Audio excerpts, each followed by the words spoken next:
The bullet tore through the windshield exactly 3 inches from Kang Dae-hyun's face. Glass exploded inward in a constellation of razor shards. His driver screamed. The armored sedan swerved, tires screechingly wet asphalt, and Dae-hyun's hand shot out to brace against the seat in front of him. His heart did not accelerate. His breathing did not change. He had been shot at before. He had been betrayed before. He had buried men before. The only thing that moved was his thumb, pressing a small button on the side of his sunglasses, triggering a silent distress signal to Mr. Beck. Pap. The car crashed into a concrete barrier. Airbags deployed with a sound like thunder trapped in a coffin. Dae-hyun's head snapped forward, then back. Blood trickled from his hairline, warm against his temple. He did not close his eyes. 3 men emerged from a black van. Masks, automatic weapons, professional. They ripped open the driver's door, dragged the driver out by his collar, and pressed a gun to his head. The driver was young. His name was Jun-ho. He had a wife and a daughter who was turning 7 next month. Dae-hyun had attended the child's birthday party personally because Jun-ho had once held a door open for him without being asked. That was the kind of man Dae-hyun was. He remembered loyalty in small packages. "Get out," one of the masked men said. His voice was flat, no accent, no emotion. Dae-hyun did not move. His hand was already inside his jacket, fingers brushing against the grip of the pistol he kept there. He calculated angles. 2 men in front, one covering the driver, the van blocking the road. The rain, the poor visibility. He could take 2, maybe 3, but the driver would die. Jun-ho would die. Dae-hyun opened the door and stepped out into the rain. He raised his hands slowly, palms open, jacket falling away from the weapon he did not draw. His face was a mask of cold compliance, but his eyes were moving, cataloging, memorizing every detail that would become a death sentence for these men later. He would find their families. He would find their handlers. He would find whoever sent them. And then he would make an example of them that would be whispered about in the underworld for decades. "Let him go," Dae-hyun said, nodding toward Jun-ho. "He has nothing to do with this." The lead gunman laughed. "You think you give orders here?" Dae-hyun smiled. It was not a warm smile. It was the smile of a man who had built an empire on the bones of men who underestimated him. "I don't give orders anywhere. I make suggestions. And my suggestion is that you let my driver walk away, or you will learn that there are fates worse than whatever your employer promised you." The gunman hesitated. That was the opening Dae-hyun needed. He was already moving, calculating the exact second when hesitation became fear, when fear became obedience. Headlights. A car came screaming down the service road, horn blaring, cutting through the rain like a blade. The gunman turned. The distraction was 3 seconds. Dae-hyun used them. He drew his weapon. 1 shot. The man holding Jun-ho dropped. 2 shots. The second man crumpled. The third man fired wildly, and Dae-hyun felt the burn of a bullet graze his ribs as he dove behind the wrecked sedan. He landed in a puddle of rainwater and gasoline, the scent acrid in his nostrils, and he was already aiming when the mystery car slammed directly into the black van. The impact was catastrophic. Metal screamed. The van lurched sideways, pinning the third gunman between the 2 vehicles. He howled, dropped his weapon, and Dae-hyun rose from behind the sedan with his pistol extended, ready to finish it. But the door of the mystery car opened first. A woman fell out. She collapsed onto the wet asphalt, her dress torn, her face bruised, one arm wrapped around her ribs like she was holding herself together. She was young, late 20s, dark skin glistening with rain. Her hair was a wild mess of curls plastered to her forehead.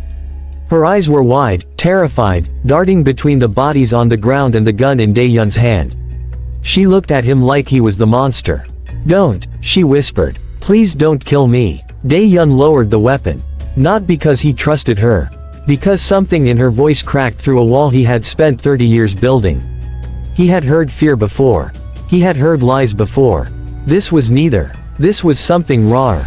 Something that did not know it was being witnessed. Jun-ho was already scrambling to his feet, bleeding from a cut on his cheek but alive. Dae-hyun gestured sharply, and Jun-ho ran to the woman, pulling her away from the wreckage.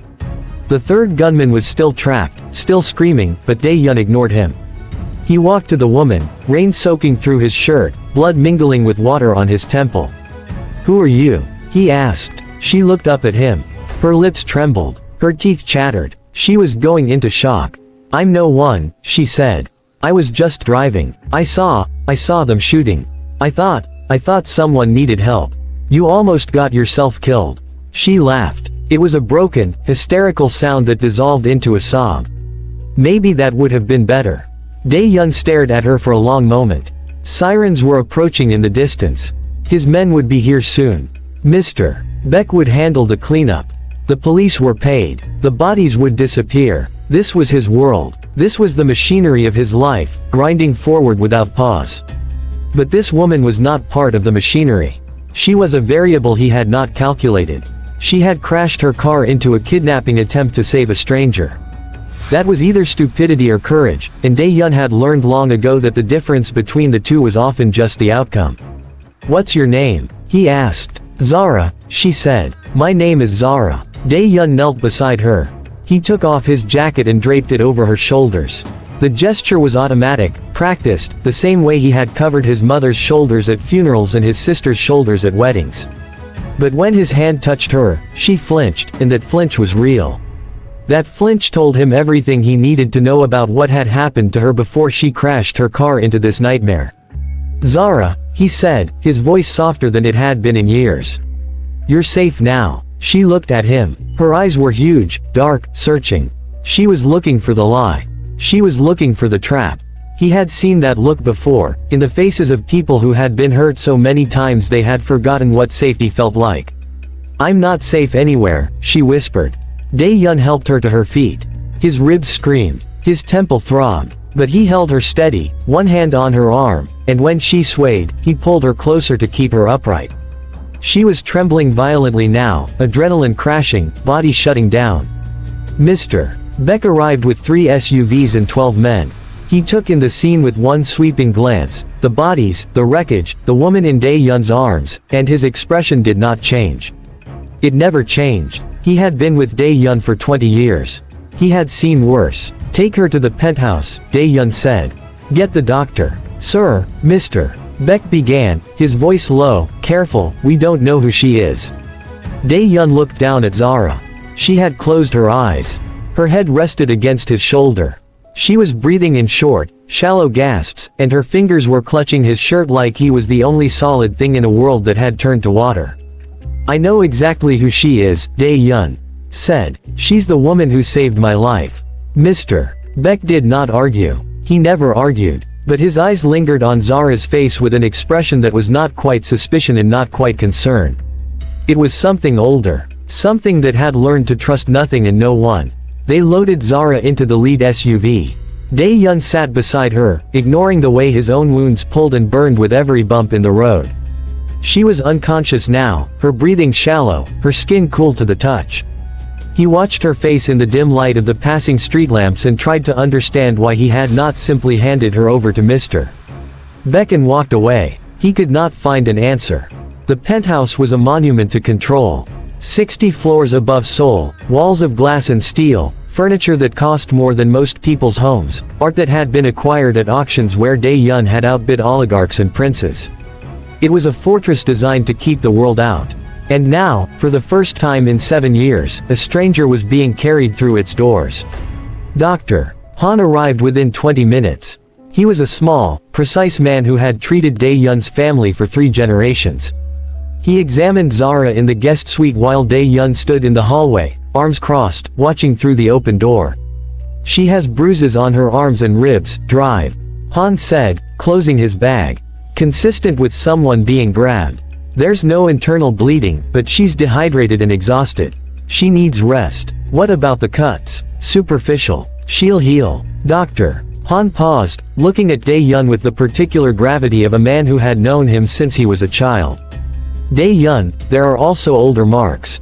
Scarring on her wrists. Consistent with restraints. This woman has been through something. Something that didn't happen tonight." Dae-hyun said nothing. His jaw tightened almost imperceptibly.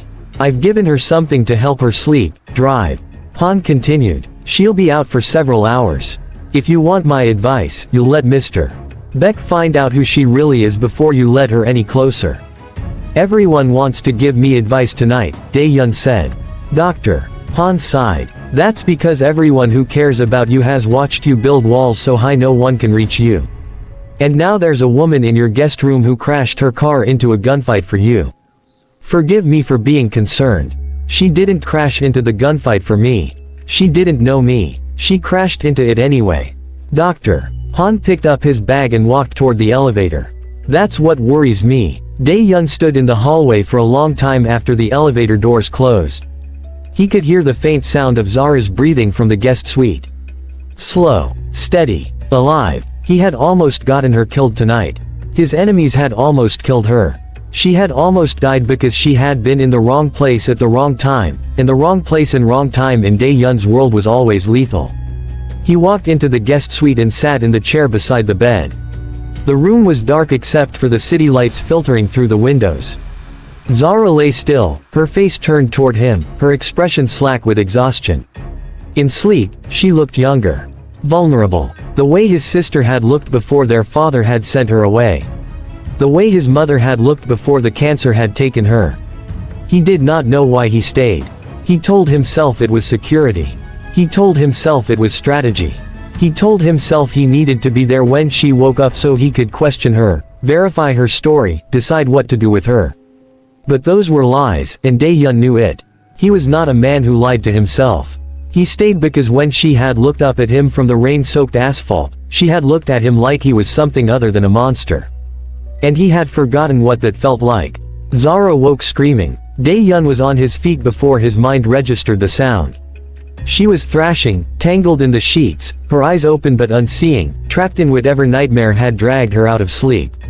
He caught her wrists before she could hurt herself, pinning her gently to the mattress, and she fought him with a strength that surprised him. "Let me go," she gasped. "Please, please, let me go. Zara." His voice was low, steady, the voice he used when men were pointing guns at him and the world was burning. "Zara, look at me. You're safe. You're in my home. No one is going to hurt you." She stopped fighting. Her chest was heaving, sweat beading on her forehead, her eyes finally focusing on his face. She stared at him for a long, trembling moment, and then she started to cry. It was not the delicate crying of movies and television. It was ugly. It was raw. It was the sound of a woman who had been holding something together for so long that the seams had finally burst. She turned her face away, ashamed, but Dae-hyun did not let go of her wrists. He waited. He had learned patience in boardrooms and back alleys, in negotiations that lasted days and wars that lasted years. He could wait. "I'm sorry," she whispered when the sobs finally subsided. "I'm sorry. I don't usually. You don't have to apologize." She shook her head, still not looking at him. "You must think I'm crazy. Crashing into your car. Passing out in your house. Screaming in your bed. My bed." Dae-hyun raised an eyebrow. "This is a guest room." She let out a breath that was almost a laugh. "Right. Of course. You have guest rooms that are bigger than my entire apartment." He released her wrist slowly, watching her reaction. She did not flinch away. She pulled her hands to her chest, rubbing her wrists where his fingers had been, but there was no fear in the movement. Just residual trembling. "Where am I?" she asked. "Really? Kang Tower. My penthouse." Her eyes widened. "The Kang Tower. As in Kang Group. As in your Kang Dae-hyun." He inclined his head slightly. "And your Zara, who almost got herself killed tonight." She sat up slowly, wincing as her ribs protested. The sheet fell away, revealing the torn dress she was still wearing, the bruises darkening on her arms. She looked down at them as if seeing them for the first time. "I didn't almost get myself killed," she said quietly. "They were going to kill you. I saw them. They had guns. They had your driver on his knees. And you were just standing there like you were waiting for it. I was waiting for my men. Your men." She looked at him, and there was something in her eyes now that was not fear. It was sharper, more focused. "They came after you. The men with guns. Who were they?" Dae-hyun studied her face. He had spent his entire life reading people, knowing when they were lying, knowing when they were hiding something. Zara was hiding something. He could see it in the way she held herself, the way her questions came too quickly, the way her hands twisted in the sheets. But he could not tell what. And that unsettled him more than any gunman ever had. "That's not something you need to worry about," he said. She met his gaze. "I crashed my car into a van to save your life. I think that gives me the right to worry. He almost smiled. Almost. Get some rest. We'll talk more in the morning. Zara opened her mouth to argue, but a yawn overtook her instead. She slumped back against the pillows, exhaustion pulling her under despite her obvious determination to stay alert. Her eyes fluttered closed, then opened again, fighting it. I'm not going anywhere, Dae-hyun said. Sleep. She looked at him for a long moment. Her expression was unreadable now, the vulnerability of her nightmare already tucked away behind a mask that was almost as good as his own. You'll still be here when I wake up? She asked. Yes. She nodded slowly. Then she closed her eyes, and within seconds, her breathing had evened out, her body surrendering to the exhaustion it had been fighting. Dae-hyun sat back in the chair and watched her sleep, and he wondered why a woman who had just met him was so afraid that he would disappear. In the morning, Dae-hyun was gone. Zara woke to sunlight streaming through floor-to-ceiling windows, a view of Seoul that made her breath catch in her throat, and a tray of food on the nightstand that she had not heard anyone deliver. She sat up slowly, testing her body, cataloging the pain in her ribs, the ache in her wrists, the dull throb behind her eyes. She had been hurt worse. She had survived worse. But she had never woken up in a billionaire's penthouse with no memory of how she got there. She remembered the rain, the gunshots, the man in the suit standing in the middle of the chaos like he was carved from stone. She remembered his hands on her arms, lifting her, holding her steady. She remembered his voice saying you're safe now. She did not remember screaming. A door opened somewhere in the apartment. Footsteps. Heavy, measured, the footsteps of a man who did not hurry for anyone. Zara straightened her spine, arranged her face into something that looked like gratitude mixed with confusion, and waited. Kang Dae-hyun appeared in the doorway. He had changed clothes. Dark slacks, a crisp white shirt, sleeves rolled to his elbows, revealing forearms corded with muscle and a watch that probably cost more than her entire life. His hair was damp, as if he had just showered, and there was a bandage on his temple that he had not had the night before. His eyes were the same. Cold, calculating, watching her the way a hawk watches a field. You're awake, he said. You said you'd be here. Something flickered across his face. It was gone before she could name it. I had business. The men who attacked us last night, I needed to find out who sent them. Zara's heart rate did not change. Her breathing did not change. She had trained for this. She had prepared for this. But she let her hands tremble slightly as she reached for the glass of water on the nightstand. Did you find out? She asked. Dae-hyun walked into the room and sat in the chair beside the bed. He did not ask permission. He did not seem to need it. He sat like a king in his own court, which, she supposed, he was. My brother, he said. Zara paused, the glass halfway to her lips. Your brother tried to kill you. Dae-hyun's expression did not change, but something in the air shifted. A coldness that had nothing to do with the temperature. Min-jun has been angry for a long time. He believes I stole what should have been his. Our father's company. Our father's legacy. He doesn't understand that I didn't steal anything. I earned it. And he tried to kill you for it. He hired men to kill me for it. Dae-hyun leaned back in the chair, his eyes never leaving her face. Which means he also put you in danger. For that, he will answer. Zara set the glass down carefully. She could feel him watching her, testing her, looking for the crack in her armor that would tell him who she really was. She had been ready for this moment for 2 years. 2 years of planning, 2 years of waiting, 2 years of learning everything there was to know about Kang Dae-hyun, about his family, about the empire built on bones and blood. She had not planned to crash her car into a kidnapping. She had not planned to save his life. She had planned to enter his world as a victim, fragile and broken, someone who needed his protection. She had planned to make him trust her. To make him care for her. To get close enough to destroy everything he had built. She had not planned for the way his hands had felt on her wrists. The way his voice had cut through her nightmare. The way he had sat beside her bed and watched her sleep like she was something worth protecting. It doesn't matter, she told herself. He is the enemy. He has always been the enemy. What happened to you? Dae-hyun asked. Before last night, before the attack, Zara looked at him. She let her mask slip, just a fraction, just enough for him to see the wounds she had been hiding.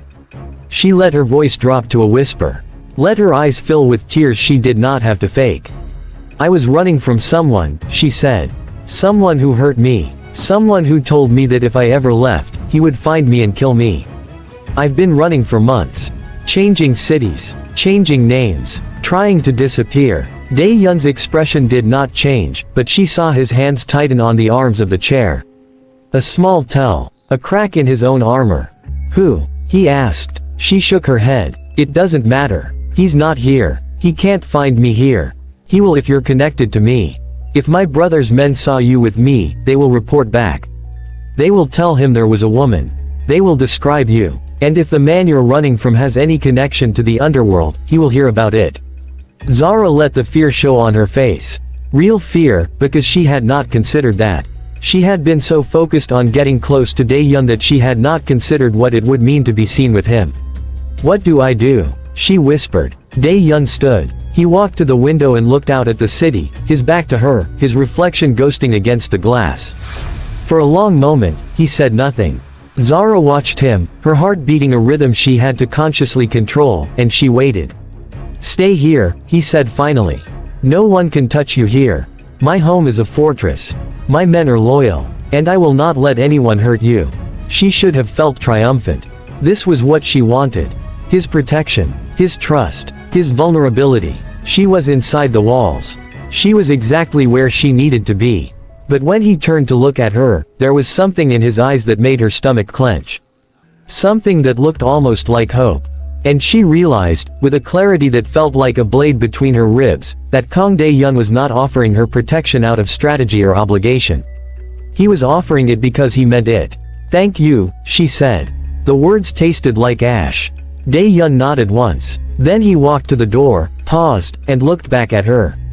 Zara, he said, whatever happened to you before, whoever hurt you, you don't have to run anymore. I give you my word. He left before she could answer.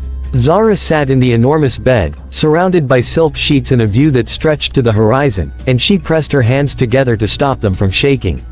She had not expected this. She had expected cruelty. She had expected coldness. She had expected the monster she had been told about, the man who had built an empire on the suffering of people like her father. She had not expected a man who sat beside her bed while she slept. A man who gave his word like it was a vow. A man who looked at her like she was something worth saving. She closed her eyes and forced herself to remember. Her father's face, the last time she saw him. Her mother's voice, the last time she heard it. The files she had found, buried in her mother's old things, that told the truth about what Kang Dae-hyun's family had done. The shipping routes. The cargo that was not cargo. The women who had been brought to Korea and never seen again. The men who had tried to stop it and been silenced forever. Her father had been one of those men. Her mother had been another. And Kang Dae-hyun, for all his suits and his charity and his carefully cultivated image of legitimacy, was the heir to that empire. He had washed the blood money clean. He had built his fortune on the graves of the people who had tried to expose the truth. He was not her protector. He was her target. Zara opened her eyes. She looked at her reflection in the window, ghostly against the Seoul skyline, and she let the mask settle back into place. The fear, the gratitude, the vulnerability. She would use them all. She would let him protect her. She would let him trust her. She would let him believe that she was nothing more than a broken woman who needed his strength to survive. And when the moment came, she would destroy him. She picked up the glass of water again, and this time, her hands did not shake. The days that followed settled into a rhythm that felt dangerous in its domesticity. Zara learned the patterns of the penthouse. The way morning light slanted across the marble floors at exactly 7:12 a.m. The way the city hummed beneath her feet, 60 floors down, a constant reminder of how high she had climbed. The way Mr. Beck watched her from doorways, his silver eyes never quite trusting, never quite looking away. And the way Kang Dae-hyun returned to her every evening, shedding his armor at the door like a man coming home from a war he could not talk about. He did not push. That was the thing that unsettled her most. He asked no questions about her past beyond what she had already offered. He did not demand explanations for the nightmares that still pulled her from sleep, screaming, clawing at sheets that were not hers. He simply sat beside her bed, waited for her to surface, and held her hand until her breathing steadied. He never asked for more than she was willing to give. And slowly, without her permission, she began to give. She told him about her mother one night, sitting on the terrace with glasses of wine that went untouched. Not the truth, not the whole truth, but a version of it shaped to fit the story she was telling. She said her mother had been a soldier, brave and bright, who had fallen in love with a Korean man while stationed in the country. She said her mother had died when she was young, that the loss had hollowed her out in ways she was still trying to understand. She did not say that her mother had been murdered. She did not say that the Korean man was her father, that his name was Kang Dae-hyun, that he had been killed by his own brother for refusing to traffic women through the family shipping routes. She did not say that the brother who killed him was Kang Dae-hyun's father. She said just enough to make herself human. Just enough to make him care. And he did. She could see it in the way his posture softened when she spoke, the way his hand found hers on the armrest between them, the way he looked at her like she was something fragile and precious, something that had to be protected at all costs. He told her things too. Slowly, reluctantly, as if the words were being pulled from him against his will. He told her about his mother, who had died slowly, painfully, while his father sat in boardrooms and made deals that would have horrified her. He told her about his sister, who had left the family when she was 19 and never looked back, who had written letters for a few years and then stopped, who was probably somewhere in the world living a life that had nothing to do with him or the name he carried. He told her about the weight of being Kang Dae-hyun, about the empire he had inherited and the empire he was trying to build, about the blood that would not wash off no matter how many charities he funded or how many legitimate businesses he acquired. "I am not my father," he said one night, his voice low, rough, the words carved from something deep and wounded. "I have spent my whole life trying not to be my father. But sometimes I wonder if it matters. Sometimes I wonder if the name itself is the poison, and everything it touches turns to rot."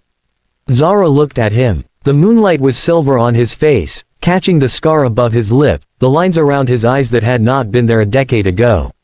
He looked tired. Not the tiredness of a man who had not slept, but the tiredness of a man who had been carrying something for so long he had forgotten what it felt like to put it down. "You are not your father," she said. And for a moment, she almost meant it. He reached for her then. His hand cupped her face, his thumb tracing the line of her cheekbone, and she let him. She let him pull her closer. She let him kiss her, soft at first, then deeper, and she kissed him back with a hunger that surprised her. His arms wrapped around her, pulling her against him, and she felt the steady beat of his heart against her chest, felt the warmth of his skin through his shirt, felt the weight of his trust pressing down on her like a promise she was about to break. That night, she lay in his bed, in his arms, and she did not dream of her father. She dreamed of a world where the truth was different. A world where Kang Dae-hyun was just a man, not the heir to an empire built on bones. A world where she did not have to destroy him to be free. She woke before dawn, her face wet with tears she did not remember crying, and she slipped out of his arms before he could wake. She stood at the window, looking out at the city, and she let herself feel the things she had been trying not to feel since the moment she crashed her car into his life. She was falling for him. And she was going to destroy him anyway. The weeks that followed were a blur of intimacy and calculation, of moments so tender they made her chest ache and moments of cold, clinical manipulation that reminded her why she was there. She learned his routines, his weaknesses, the small cracks in his armor that no one else had ever noticed. She learned that he could not sleep without checking the security feeds 3 times, that he drank his coffee black but added sugar when he thought no one was looking, that he had a scar on his left shoulder from a knife fight in his 20s that he never talked about but sometimes touched when he was deep in thought. She used all of it. She planted doubts about his most trusted allies, whispered suggestions that unraveled partnerships he had spent years building.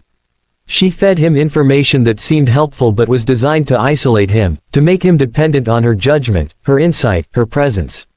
She watched him dismantle his own empire piece by piece, believing he was strengthening it, and she smiled when he turned to her for approval.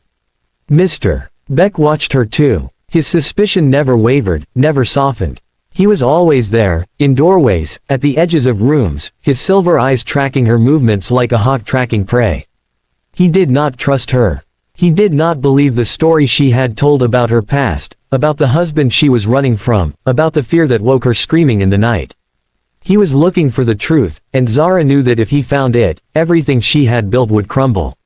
She needed to neutralize him before he became a threat. The opportunity came sooner than she expected.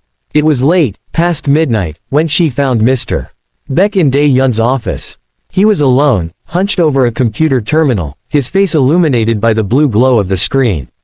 Security footage played on the monitor. Her security footage. The night she had accessed Dae-hyun's private server, the night she had planted the files that would eventually bring down his empire. She stood in the doorway, watching him watch her, and she felt something cold settle in her chest. This was the moment she had been preparing for. The moment when she would have to choose between the mission and the man she was coming to love. She chose the mission. She did not kill him. She did not need to. She had been preparing for this contingency since the first night she spent in the penthouse. She had created files, bank accounts, encrypted messages that tied Mr. Beck to a conspiracy against Dae-hyun. It was elaborate, meticulous, the work of months compressed into a single night of desperate creation. And when she presented it to Dae-hyun, her voice trembling with false tears, her hands shaking with manufactured fear, she watched the last barrier between her and her goal crumble. "He trusts me," Beck said, his voice raw, desperate, as guards dragged him toward the elevator. "He trusts you, and you are going to destroy him. Everything he has built, everything he has tried to be, you are going to burn it all down." Zara said nothing. She watched the elevator doors close on his face, and she felt nothing. Or she told herself she felt nothing. The distinction was becoming harder to make. Dae-hyun found her in the living room an hour later, standing at the window, her reflection ghostly against the city lights. He wrapped his arms around her from behind, his chin resting on her shoulder, and she let herself lean into him, let herself feel the warmth of his body against hers, let herself pretend for just a moment that this was real. "You were right about him," Dae-hyun said. "I should have listened to you sooner." Zara closed her eyes. "I did not want to be right. He was loyal to you for so long. I know this hurts." He turned her to face him, his hands on her shoulders, his dark eyes searching her face. "He hurt you. He was going to expose you, send you back to the life you were running from. I will never let anyone do that to you. Never." She kissed him then, to stop herself from saying the words that were clawing at her throat. She kissed him to drown the guilt, to silence the voice that was screaming that she had just destroyed a good man to protect a lie.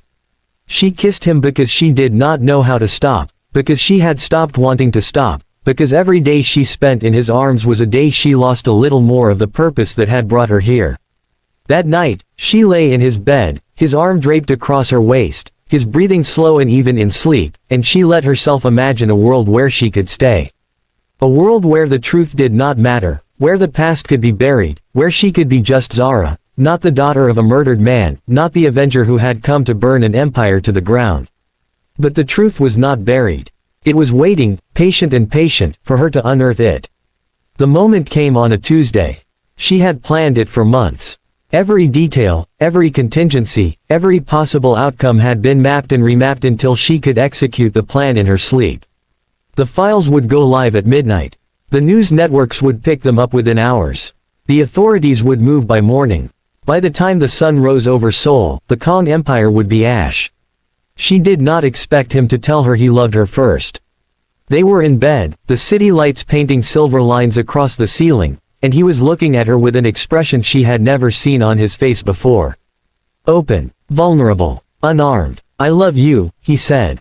The words were quiet, almost a whisper, as if he was afraid to speak them too loudly. "I have loved you since the night you crashed your car into my life. I have loved you since you looked at me like I was something other than a monster." She stared at him. Her heart was beating too fast, her hands trembling beneath the sheets, and she could not find the words to respond. She had prepared for everything. She had not prepared for this. "You do not have to say it back," he said, a small, sad smile on his lips. "I just needed you to know. Whatever happens, whatever comes for us, I needed you to know that you are the first person in my life who has made me want to be better. Not for the name, not for the empire, not for the ghost of my father. For you." She kissed him. She kissed him with every lie she had told, with every truth she had buried, with every moment of tenderness that had carved itself into her heart despite her best efforts to keep it out.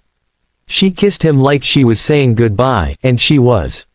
When he fell asleep, his arms still wrapped around her, his breathing slow and peaceful, she slipped out of bed. She stood at the window, the city spread out beneath her, and she pressed her hand to the glass, feeling the cold seep into her skin. She thought about her father, about the last time she had seen him, about the way he had smiled at her and told her everything was going to be okay. She thought about her mother, about the files she had found in the attic, about the truth that had been waiting for her all these years. She thought about Kang Dae-hyun, about the way he had held her in the rain, the way he had sat beside her bed while she slept, the way he had looked at her when he said I love you. She reached for her phone. The files were ready. The timer was set. One button, and it would all be over. She did not press it. She stood at the window, her thumb hovering over the screen, and she let herself feel the weight of everything she was about to destroy. Not just his empire. Not just his name. Him. The man who had trusted her. The man who had loved her. The man who had looked at her like she was worth saving. She thought about her father. She thought about what he would want her to do. She thought about the man she had become in this penthouse, the woman who cooked Korean food in a billionaire's kitchen, who laughed at Dae-hyun's dry jokes, who had learned to sleep without dreaming of the past. She thought about the life she could have if she let go of the mission, if she let the files sit untouched, if she let herself become the woman Dae-hyun believed she was. She lowered the phone, and then she heard the voice in her head, her mother's voice, the voice that had guided her through every dark moment of her life.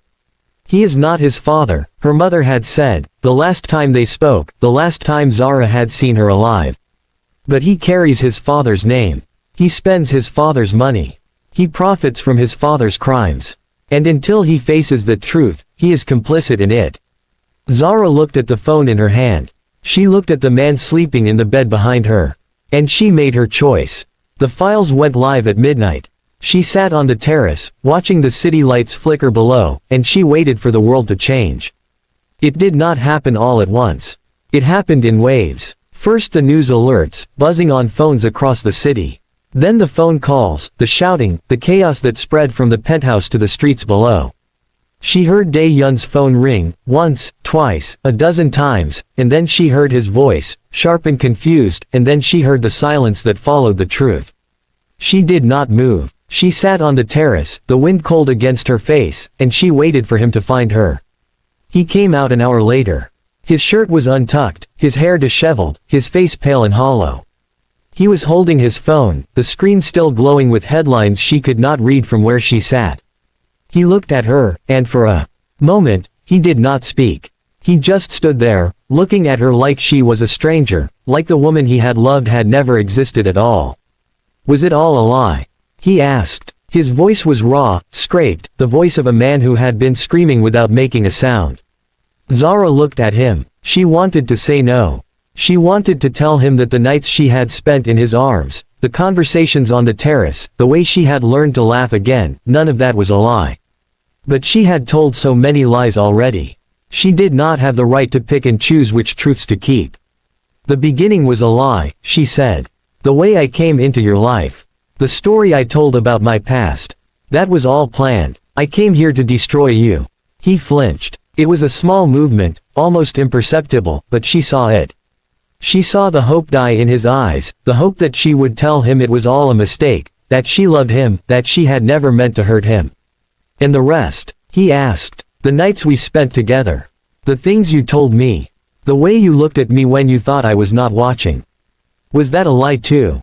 She did not answer. She could not. Because the truth was too big, too messy, too painful to put into words. The truth was that she had come to destroy him and she had fallen in love with him instead. The truth was that she had pressed the button anyway. The truth was that she did not know if that made her a monster or a survivor or something in between. He walked toward her, slowly, like a man approaching a wounded animal. He stopped a few feet away, close enough to touch, far enough to be safe. His hands were at his sides, open, empty, and she realized he was not angry.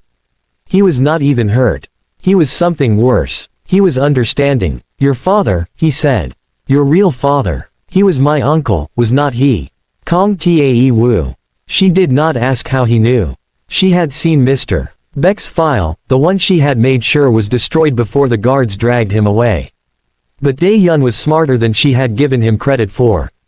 He had been putting the pieces together, maybe for weeks, maybe since the beginning. Yes, she said. He was your father's brother. He refused to traffic women through the family shipping routes. Your father had him killed.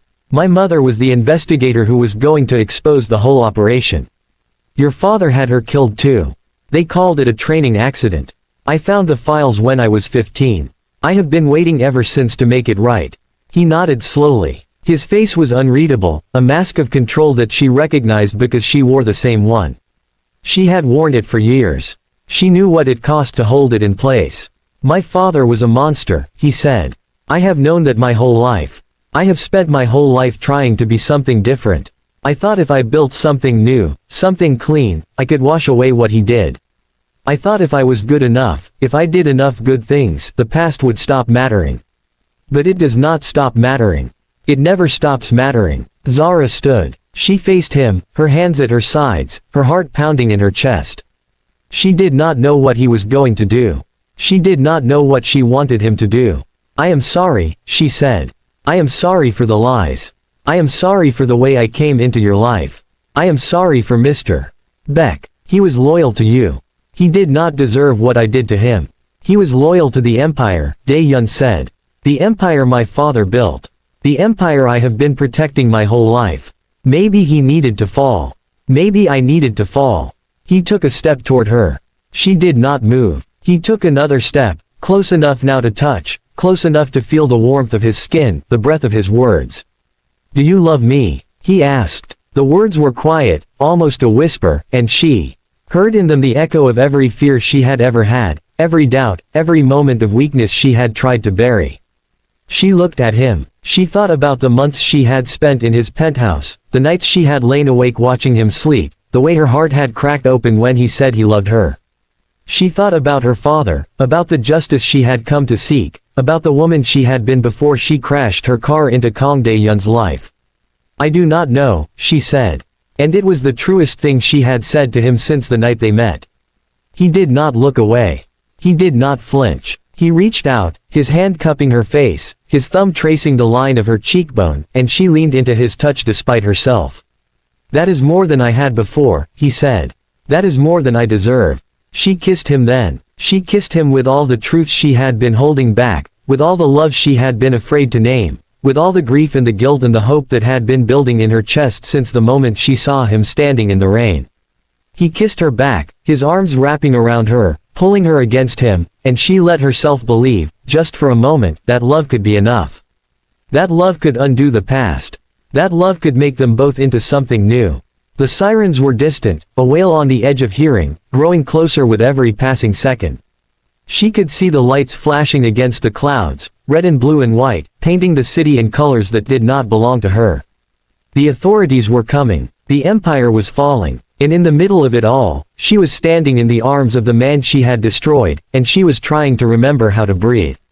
He pulled back, his hands on her shoulders, his eyes searching her face. They are coming for me, he said. They will arrest me, question me, take everything I have built. I will lose the company, the name, everything I have spent my life protecting. Zara nodded. She knew. She had known from the beginning. This was the cost of justice. This was the price of the truth. I know, she said. He looked at her for a long moment. And then he smiled. It was not the smile of a man who had lost everything. It was the smile of a man who had finally, after years of carrying a weight he did not know how to put down, let it fall. Maybe that is what I need, he said. Maybe I need to lose it all. Maybe I need to be nothing before I can be something new. The sirens were louder now, close enough to echo off the glass walls of the penthouse. Zara could hear shouting in the street below, the screech of tires, the slam of car doors. She could see the lights flashing against the ceiling, red and blue, painting the room in colors that did not belong to her. She should leave. She knew she should leave. The authorities would question her, investigate her, dig into her past. If they found out what she had done, the files she had planted, the lies she had told, she would be complicit in his destruction. She would be a criminal. She would be no better than the men she had come to destroy. But she did not move. She stood in the center of the room, her hand in his, and she watched the lights grow brighter, the shadows grow longer, and she waited. "Go," he said. His voice was soft, gentle, the voice of a man who had already accepted what was coming. "You do not have to be here for this. You do not have to watch." She shook her head. "I am not going anywhere." He looked at her, and she saw something in his eyes that she had never seen before. Not hope, not love, something older, something deeper, something that looked like forgiveness. They came through the doors in a wave of dark suits and flashing badges. They announced themselves with words she did not hear, legal jargon and official declarations that meant nothing to her. They surrounded him, hands on his arms, voices demanding his compliance, and he let them. He did not fight. He did not resist. He looked at her over the shoulder of the man who was cuffing his wrists, and he smiled. It was a small smile, sad and hopeful and broken all at once. It was the smile of a man who had been waiting for something his whole life, and who had finally, in the moment of losing everything, found it. She watched them take him away. She watched the elevator doors close on his face, and she felt something tear loose in her chest, something she had been holding together for so long she had forgotten it was there. She did not cry. She stood in the center of the empty penthouse, the city lights flickering through the windows, the echoes of shouting fading into the night, and she let the silence wrap around her like a shroud. The sun rose over Seoul an hour later. She was still standing at the window, her reflection ghostly against the glass, the city spread out beneath her like a wound that was beginning to heal. The headlines were already changing, the story already shifting, the truth already being reshaped into something the world could accept. She thought about her father. She thought about her mother. She thought about the man who had held her in the rain and told her she was safe, who had sat beside her bed while she slept, who had looked at her like she was something worth saving. She thought about the life she could have had, the life she had chosen to destroy, and she wondered if there was a version of this story where she had made a different choice. But there was not. There was only this version. The version where she entered his life as a victim and left as his ruin. She picked up her bag, the one she had packed weeks ago, the one she had kept hidden in the back of the closet, ready for this moment. She walked to the door, and she did not look back. She did not let herself look back. The elevator carried her down, 60 floors, past the offices and the lobbies and the lives that had been built and broken in the shadow of Kang Dae-hyun's empire. She stepped out into the morning light, into the city that was already forgetting what had happened here, into the world that was already moving on. She walked to the train station. She bought a ticket. She did not look at the destination. She did not need to. She had been running for so long that the running itself had become her home. The train pulled out of the station as the city woke up around her, as the headlines spread across the morning papers, as the world absorbed the story of Kang Dae-hyun's fall and prepared to move on without him. She watched the buildings shrink in the window, watched the city recede into the distance, watched the life she had built and destroyed disappear behind her. And she did not know if she had won. She did not know if she had lost. She did not know if there was a difference anymore. She closed her eyes. She leaned her head against the window. And for the first time in months, she slept without dreaming. A year later, she was sitting in a small apartment in Lisbon when the doorbell rang. The apartment was nothing like the penthouse. It was small, sun-drenched, with whitewashed walls and wooden beams and a view of the Tagus River that she never got tired of looking at. There was a desk by the window with a laptop and scattered papers, a journal she had been writing in for months, a life she was trying to build out of the ruins of the one she had destroyed. She was not expecting anyone. She did not know anyone in Lisbon. She had come here to disappear, to start over, to become someone who was not defined by the past she had carried for so long. She opened the door, and her heart stopped. Kang Dae-hyun stood on the doorstep. He was not the same man who had been led away in handcuffs a year ago. He was thinner, his face more angular, the lines around his eyes deeper. His hair was shorter, softer, no longer slicked back with the precision of a man who controlled everything. He wore simple clothes, a gray shirt and dark trousers, no watch, no jewelry, nothing that marked him as the man he had once been. He looked at her, and she saw in his eyes the echo of everything they had been to each other. The lies, the truths, the love that had grown in the space between them, despite everything she had done to kill it. "Hello, Zara," he said. She stared at him. Her hands were shaking. Her heart was pounding. She had imagined this moment 100 times, 1,000 times, in the long nights she had spent alone in this apartment. She had imagined him angry, vengeful, come to demand an accounting for what she had taken from him. She had imagined him broken, defeated, come to ask her why.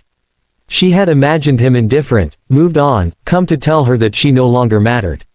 She had not imagined him like this. Calm, quiet, looking at her like she was the only thing in the world that had ever made sense. "How did you find me?" she asked. He smiled. It was a small smile, sad and hopeful and familiar.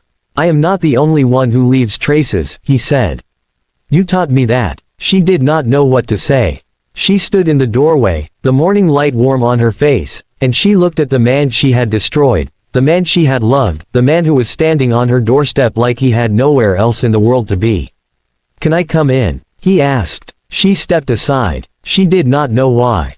She did not know what she wanted. She did not know if she wanted him to forgive her or to hate her or to tell her that everything she had done was worth it in the end.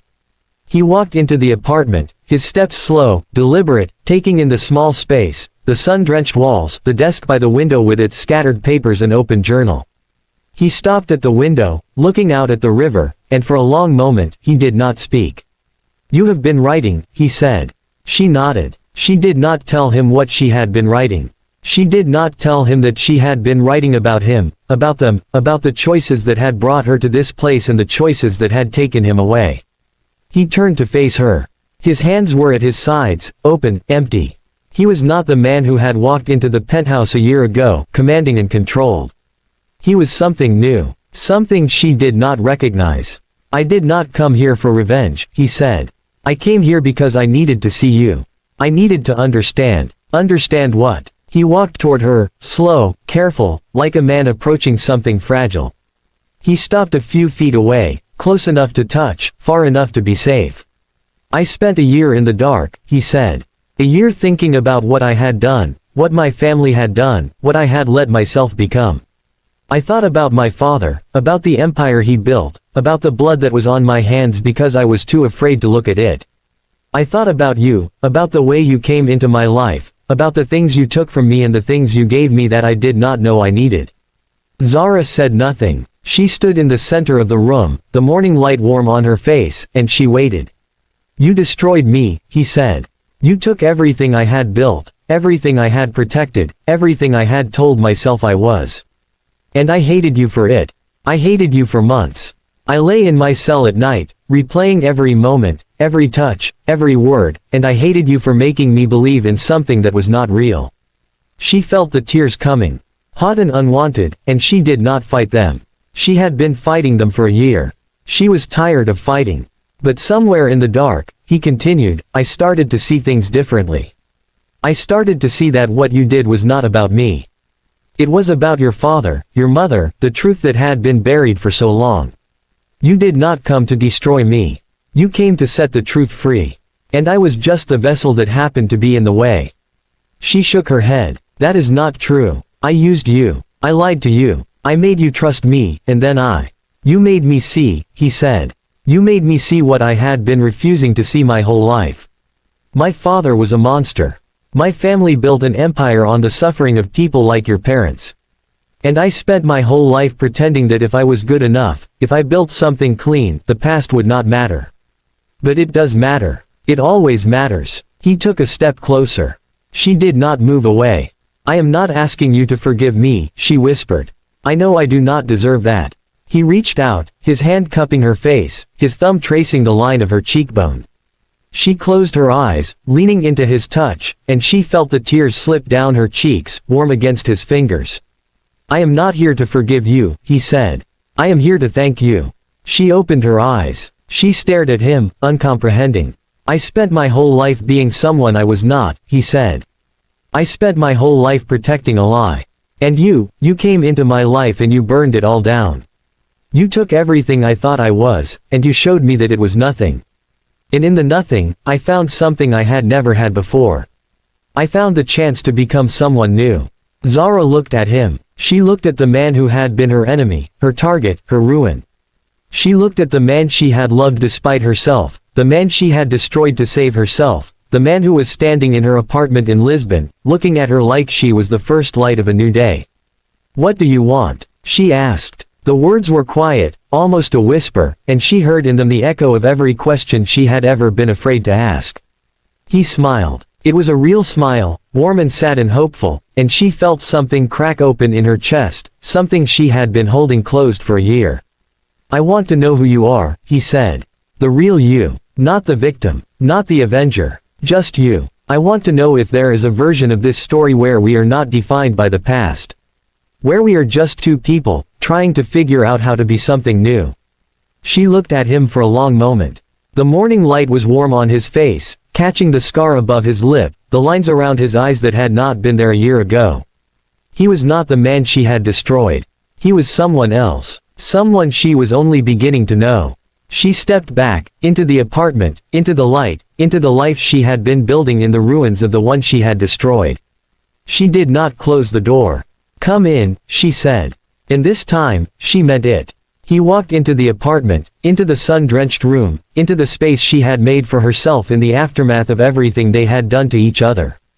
He stood at the window, looking out at the river, and she stood beside him, close enough to feel the warmth of his skin, far enough to breathe. She did not know what came next. She did not know if there was a version of this story where they found their way back to each other, or if some wounds were too deep to heal, or if the past was too heavy to leave behind. She did not know if she deserved his forgiveness, or his love, or even his presence in her life. But he was here, and she was here, and for the first time in a year, she was not running. She looked at the river, at the sunlight glittering on the water, at the city that had become her home. She looked at the man beside her, the man she had destroyed and the man she had loved, the man who had come across the world to find her. She did not know what the future held. She did not know if they would find their way to something new, or if the past would pull them under again. But for now, standing in the morning light, with his hand in hers and the world spread out before them, she let herself believe that maybe, just maybe, the end of one story was the beginning of another. The door was open, the light was warm, and for the first time in her life, Zara was not running from anything. She was exactly where she was supposed to be.